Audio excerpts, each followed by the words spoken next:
So what is energy healing?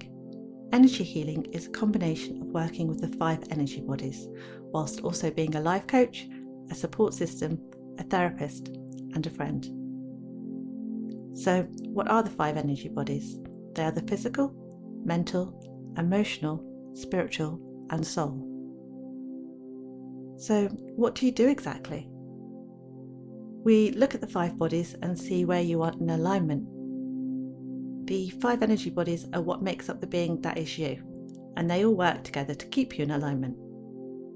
Therefore, if one of them isn't functioning properly, they can have a knock-on effect with the other ones. The best way I can explain this is with an example. So if you end up in a situation where you hurt your physical body, this can affect your emotions. You could, for example, be upset that you can't do the things you enjoy, so you become depressed. Now, if you're feeling depressed, you might not be thinking clearly as you would if you were on your A game. This now means your mental body has been affected. So now we're not feeling the best, our physical body hurts, our emotional body has taken a hit, and so our mental body is obviously not going to be in peak form. What do you think this is going to do to our spiritual body? You guessed it, we might be angry at the belief system that they've done this to us. So, how's our soul? Probably not very aligned. This is a bit of an extreme example. I'm not saying everyone that hurts themselves gets depression. It's just showing what potentially can happen and how this can affect all of the other energy bodies. So my job is to work out what's causing the stress factors and help you remove them in the healthiest way possible. If you were to look at the energy bodies as 5 friends, and one of those friends is having a bad day, they're in a bad mood and taking it out on the other 4, what kind of reaction do you think that would create? Not a good one, right? The mood of the group would be taken down, and by the end of it, they might not even be talking to each other. That's why it's important to work with all 5 energy bodies to see where the problem is lying. So, where do we start? Physical, right? Not normally, at least that's what I find.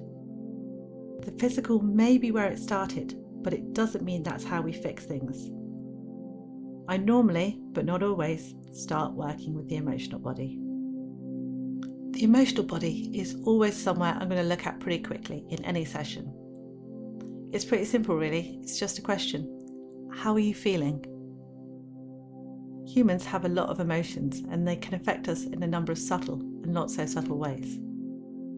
How many times have you heard people described as overly emotional or on the other end of the spectrum, cold? So not only do we have our own emotions playing in this field, we can have others' emotions and their judgments as well. The emotional body can be a bit of a heavy burden to carry for lots of people.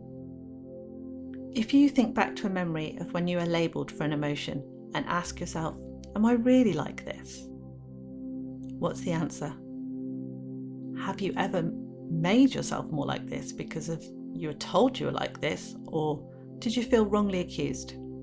If you felt wrongly accused, how did this make you feel? See, we're either playing a role where we were told how we were, or we've layered on even more emotions. As an empath, I was a chronic people pleaser with 0 boundaries. I'm not saying all empaths are like this, but I for sure was. I would bend over backwards for people because I really wanted to be liked, and if it didn't work out that way, I would wonder, what's wrong with me? Does this sound familiar? I had no control over my emotional field. I would take on other people's feelings and play them out as my own. Quite frankly, I was a bit of a mess. So, how do you fix these things? Emotional release therapy. Now, what if I was to tell you you didn't have to feel this way? You could release all those emotions that are no longer serving you, as if by magic. Wouldn't that be a wonderful thing? Well, you can, and it's a lot easier than you think. I'm actually going to release a meditation on my YouTube channel where you can look at your own emotions and release all of those that no longer serve you. It's a wonderful tool to not have to sit in emotions which aren't helping you any longer and sometimes aren't even yours. But what if this doesn't fix it? Well, that's another big question, and the answer to that is in the Akashic Records. But don't worry, I'll be covering those as well. I hope you've enjoyed this short video. Look out for the meditation I'm going to release, and you can actually work on releasing your own emotions. And next in the series, we'll be going to work on with the mental body. Thank you for your time. Please like and subscribe.